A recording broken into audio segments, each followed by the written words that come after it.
This was a truly terrifying time for Dewey and his entire family. They were in their basement, huddled together. They didn't know the storm was over until they looked out this window and then saw these branches right in front of their house. This is right along Grand Avenue. Want to see exactly how wide this pothole is. From one end here to the other, we're talking about my height, actually. Or maybe a little bit shorter. Police were first called out to the 1200 block of East 13th Street around 1:15, and when they got there, they found a man who had been shot. Medics rushed him to the hospital, but he died shortly after getting there. It is the city's 9th homicide of the year.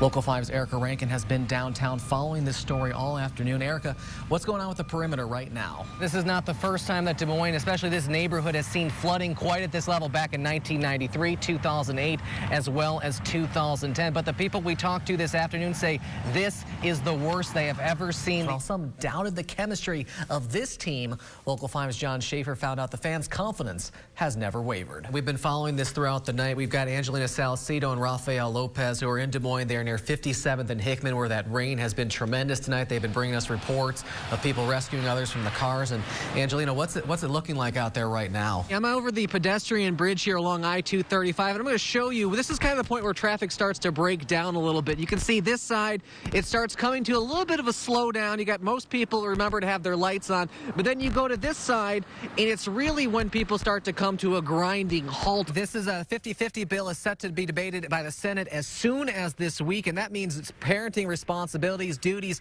costs, basically everything would be split right down the middle for both the mother and the father in these custody disagreements. I think everyone's having a hard time getting a gauge on the Hawkeyes, and that's been the case all year long. Yeah, we don't really know exactly who and what they are. They sometimes look like a top 10 program. Experts say exercise is important, diet matters even more. So I know it does. I don't know how Harvard was like filming me while I was sleeping or something, but they must have known exactly what my routine was. We were just talking about cake and the temptations of having it and starting the new year on the right foot. Rescuers out here in Mills County first learned on Sunday night when they were actually trying to rescue a horse that there were 30 dogs on the other side of this water. The only way to get to them right now is by boat. Wastewater deep. So we're going to walk into a situation of cars and just other home stuff sitting back there floating around to get to these animals. Yep. That task was a tall one. The current's going to be a big issue. The water level's rising. It's got to be a quick but calm manner to get out there and back. You got it? You got it. And it meant traveling in groups just to get across the water. We need to move them out to safety and get them bedded, get them warm, get them food, and then we'll go from there. It looks like they're still on dry land. But the water isn't only high, it's actually filthy. Amy, if you want to let go, I have control of the canoe. Oh, I don't want to let go. Okay. And once they get to the dogs, they're not all eager to get out. Some are timid, some are not. It's going to be a hit or miss on how this works out.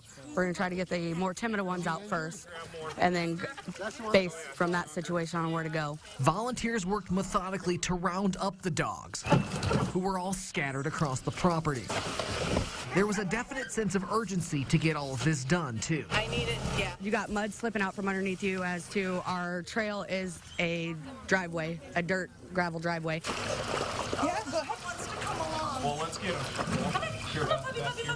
And they're glad, though, they put in the time that they did. Even a few hours delay could have had a tragic difference. Go in there? I think there's no.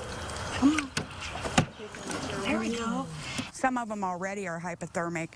They're lethargic, and I don't believe they would have made it 24 more hours. Our dad would make us help out clean up areas in surrounding towns and our own. Growing up in Oklahoma, Dewey Bass has been in the middle of tornadoes before. We were always okay. This time, I had my kids and my wife and people I really cared about. And that was the first thing, get them to safety. And I'm fine. I've been through it before, but at the same time, I got a little scared when my ears popped. Dewey says the skies were blanketed, and he knew something bad was about to happen. It just got dark right away, just all of a sudden, and then electric went out.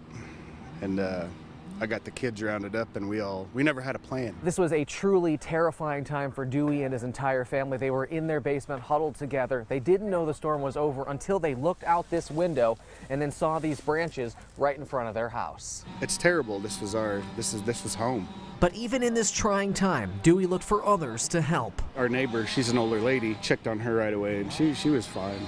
Pulled some limbs out of her window. So she was happy with that. Right in there.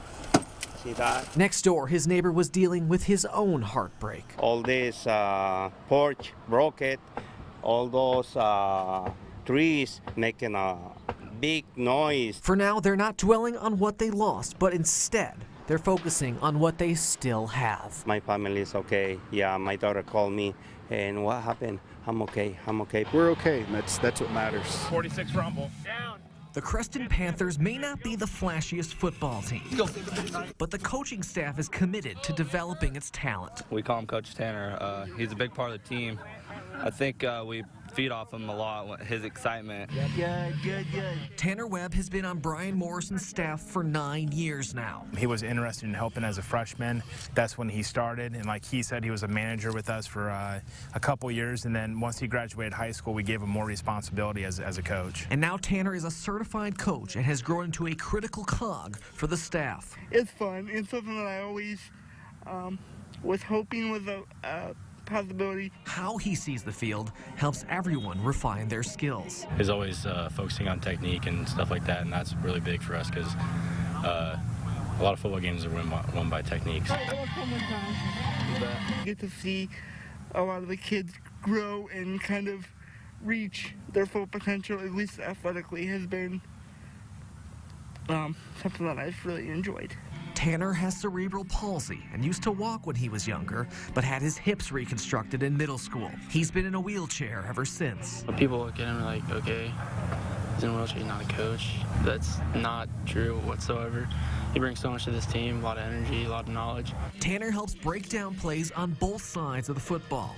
He wants to learn the game. He is a student of the game of football. But defense is his specialty. He sees a lot of places where people need to go. We'll watch film and he'll be like, okay, you need to go there, you need to be there, you need to fill this gap. Through it all, Tanner embodies positivity. There you go. Nice play. The players love what he brings to the table. He's always just been positive. You know, every time we come off the sidelines, even if we had a bad drive, bad series, he's always staying positive, telling us keep our head in the game, stay with it, and we'll be fine. I can pick out things, I guess, small little details that, not that nobody else would see, but that I guess I have my own way of looking at it, I guess. I don't know. His work ethic, infectious. Run. I personally call him a family member of mine. And his story, an inspiration to others who may have a disability. Nothing is impossible. You can put your mind to it. I've been very fortunate to be surrounded with the people to give me an opportunity to do this stuff.